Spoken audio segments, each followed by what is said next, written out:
नागपुरात जवळपास 2200 पेक्षा जास्त पाकिस्तानी नागरिकांकडे रीतसर व्हिसा. पोलिसांसमोर पाकिस्तानी नागरिकांना शोधण्याचं आवाहन. गुप्तचर विभाग सतर्क.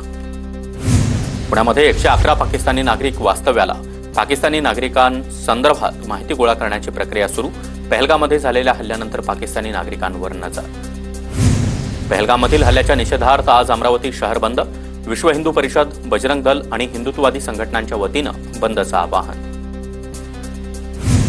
पहलगाममधील हल्ल्याच्या निषेधार्थ नाशिकच्या येवल्यामध्ये देखील कडकडीत बंद. पाकिस्तानच्या विरोधात जोरदार घोषणाबाजी. गोरक्षकावर हल्ला करणाऱ्यांवर कठोर कारवाईची देखील मागणी. जळगावच्या मुक्ताईनगरमध्ये सकल हिंदू समाजातर्फे जोरदार निदर्शनं. दहशतवाद्यांचे प्रतिकात्मक पुतळ्याचं दहन करण्यात आलं. पहलगाम हल्ल्याच्या निषेधार्थ परभणीच्या पाथरीमध्ये मुस्लिम समाजाचं निषेध आंदोलन. मुस्लिम समाजाकडून तहसीलदारांना निवेदन. पहलगाममधील हल्ल्याच्या निषेधार्थ जळगावच्या जामनेरमध्ये देखील बंदची हाक. व्यावसायिक दुकानदारांसह नागरिक देखील बंदमध्ये सहभागी. जळगावच्या भुसावळमध्ये विश्व हिंदू परिषदेकडून पहलगाम हल्ल्याचा निषेध. विश्व हिंदू परिषदेकडून दहशतवाद्यांच्या प्रतिकात्मक पुतळ्याचं दहन. सिंधुदुर्गातून जम्मू काश्मीरमध्ये पर्यटनासाठी गेलेले पावसकर कुटुंबीय मूळ गावी सुखरूप परतले. पावसकर कुटुंबियांची मंत्री नितेश राणे यांनी भेट घेतली. नितेश राणेंनी पावसकर कुटुंबासोबत संवाद साधला. पर्यटकांना मुंबईहून त्यांच्या गावी घेऊन जाण्यासाठी एसटी महामंडळाच्या शिवनेरी बस सज्ज. काश्मीरमध्ये अडकलेले महाराष्ट्रातील पर्यटक विशेष विमानानं मुंबईत येणार. 232 पर्यटकांना घेऊन इंडिगोचं तिसरं विमान आज संध्याकाळी येणार. मुख्यमंत्री फडणवीसांच्या निर्देशानुसार राज्य सरकारच्या वतीनं विशेष विमानांची व्यवस्था. काल 2 विशेष विमानांनी 184 पर्यटक मुंबईत दाखल. महाराष्ट्रातील आणखी काही पर्यटक जम्मू काश्मीरमध्ये अडकून.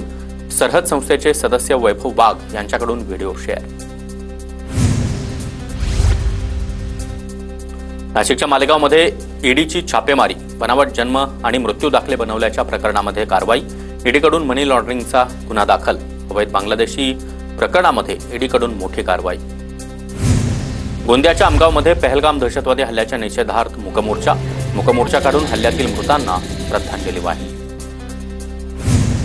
पहलगाम घटनेच्या निषेधार्थ नांदेडमध्ये कडकडीत बंद. शेकडो नागरिकांची रस्त्यावर उतरत सरकारविरोधात घोषणाबाजी. सर्वपक्षीय नेत्यांकडून कडकडीत बंद पुकारण्यात आला. चंद्रपुरात बौद्धगया महाबोधी महाविहार मुक्ती करण्याच्या मागणीसाठी मोर्चा. डॉ. बाबासाहेब आंबेडकर चौकापासून जिल्हाधिकारी कार्यालयापर्यंत मोर्चाचं आयोजन. नागरिकांचा मोठा सहभाग.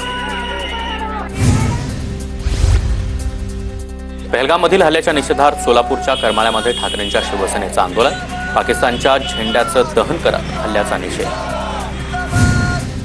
पहलगाममधील हल्ल्यानंतर पंढरपूरच्या विठ्ठल मंदिरातील सुरक्षेमध्ये वाढ.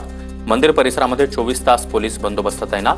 मंदिर कर्मचारी, सिक्युरिटी गार्ड यांना मोबाईल वापरण्यास पूर्णतः बंदी.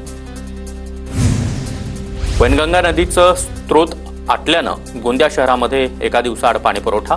पाणी जपून वापरण्याचं नागरिकांना आवाहन. परभणीच्या पूर्णामध्ये पाईपलाईन लिकेजमुळे हजारो लिटर पाण्याची नासाडी. पालिकेचं मात्र याकडे दुर्लक्ष. हजारो लिटर पाणी वाया जात असल्यानं नागरिकांकडून संताप व्यक्त. बीड जिल्ह्यामध्ये सर्वत्र पाणी टंचाईच्या झळा. नेकनूर शहरात देखील पाण्याची भीषण टंचाई. 19 कोटीच्या पाणीपुरवठा योजनेचं काम अपूर्ण असल्यानं भर उन्हात पाण्यासाठी पायपीट. अमरावतीच्या मेळघाटामध्ये भीषण पाणी टंचाई. तलावामध्ये खड्डे खोदून पाणी शोधण्याची आदिवासी बांधवांवर वेळ. मेळघाटातील मरियमपूर गावातील भयान वास्तव समोर. छत्रपती संभाजीनगरमध्ये ठाकरेंच्या शिवसेनेचं पाण्यासाठी आंदोलन. लबाडांनो पाणी द्या असं म्हणत ठाकरेंच्या शिवसेनेचं आंदोलन. पाणी पुरवठा करणाऱ्या टाक्याखाली ढोल बजाव आंदोलन. परभणीच्या जिंतूर तालुक्यामध्ये एप्रिल महिन्यामध्येच पाणी टंचाई. तत्काळ उपाययोजना करण्याची माजी आमदार विजय भांबळे यांची मागणी. वर्धा जिल्ह्यामध्ये नर्सरी ते 7वी पर्यंतच्या शाळा सकाळी 7 ते 10 वाजेपर्यंत भरवल्या जाणार. वाढत्या तापमानाच्या पार्श्वभूमीवर प्रशासनाचा आदेश. कोल्हापूर शहर आणि परिसरामध्ये पहाटे अवकाळी पावसाची जोरदार हजेरी. उन्हापासून हैराण झालेल्या नागरिकांना काहीसा दिलासा. जिल्ह्यामध्ये सर्वत्र ढगाळ वातावरण. चंद्रपूरच्या इरई नदीचं पुनरुज्जीवन आणि खोलीकरण कामाच्या पालकमंत्र्यांच्या हस्ते शुभारंभ। या कामासाठी जिल्हा प्रशासनाकडून 17 कोटींचा निधी प्रस्तावित। शिर्डीमध्ये भाजपची बैठक। अहिल्यानगर आणि नाशिक जिल्ह्यातील पदाधिकाऱ्यांची बैठकीला उपस्थिती। रवींद्र चव्हाण, राम शिंदे आणि राधाकृष्ण विखे पाटील यांच्या नेतृत्वामध्ये बैठक। बीडच्या आष्टीच्या खडकत गावामध्ये झेंडा लावण्याच्या कारणावरून 2 गटात दगडफेक। काही जण जखमी झाल्याची माहिती। 12 जणांविरोधात गुन्हा दाखल। घटनेचा विरोध सोशल मीडियावर व्हायरल, तर पोलिसांनी परिस्थितीवर नियंत्रण मिळवले। MSF कंपनीच्या सुरक्षा रक्षकांची महिला शेतकऱ्याला मारहाण। धाराशिव जिल्ह्यातल्या तुळजापूर तालुक्यातील गंधोरा गावातील घटना। शेतजमिनीच्या वादातून धनंजय मुंडे यांच्या मेहुण्यासह 5 जणांवर गुन्हा दाखल। सांगलीच्या बेडब गावामध्ये जमिनीचा ताबा घेण्यासाठी मारहाण केल्याचा आरोप। छत्रपती शिवाजी महाराज यांच्या मालवणमधील पुतळ्याची ऑस्ट्रेलियामध्ये चाचणी। 200 किलोमीटर वेगानं वाहणाऱ्या वाऱ्यात देखील पुतळा सुरक्षित राहील याची खबरदारी ऑस्ट्रेलियातील कंपनीकडून चाचणी करण्यात आली। कुणाल कामरावर खार पोलिसांमध्ये दाखल गुन्हा रद्द करण्यास कोर्टाचा नकार। मुंबई पोलीस चेन्नईला जाऊन कुणाल कामराचा जबाब नोंदवणार। चेन्नईमध्ये कुणाल कामराची चौकशी करण्यासाठी मुंबई पोलिसांना परवानगी। रत्नागिरीतील गणपतीपुळे मंदिराच्या गाभाऱ्याला फुलांची सजावट। मंदिराच्या गाभाऱ्यामध्ये हापूस आंब्यांची आरास।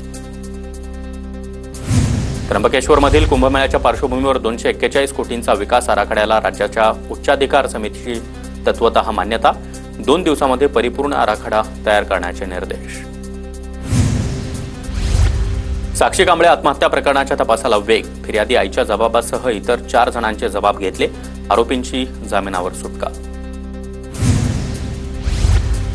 यवतमाळच्या दारव्ह्यामध्ये कृषी अधिकारी राजाराम शिंदे मनमानी कारभाराच्या त्रासाला कंटाळून जिल्हा कृषी सहाय्यकांचं आंदोलन। मागील 3 दिवसांपासून कृषी सहाय्यकांचं आंदोलन सुरूच। कृषी सहाय्यकांना मिळणाऱ्या अनुदानातून 32% लाचेची मागणी करत असल्याचा आरोप। जळगावच्या जिल्हाधिकारी कार्यालयामधील कर्मचाऱ्यांची झाडाझडती। फायलींचा ई-ऑफिस प्रणालीचा अवलंब करून ऑनलाईन कराव्यात, तोपर्यंत कुणीही घरी जाऊ नये, अन्यथा कायमच्या घरी पाठवणार। जिल्हाधिकाऱ्यांची कर्मचाऱ्यांना तंबी। साताऱ्याच्या कराड नगर परिषद कर्मचाऱ्यांचा कार्यालयामध्येच मद्यपान करतानाचा व्हिडिओ व्हायरल। मद्यपान करणाऱ्या कर्मचाऱ्यांवर प्रशासनानं तातडीनं ठोस पावलं उचलावीत, नागरिकांची मागणी। बीडच्या नेकनूर पोलीस ठाण्यामधील पोलीस कर्मचाऱ्यावर गुन्हा दाखल। 14 वर्षीय मुलगी घरी एकटी असताना आरोपीचं गैरवर्तन।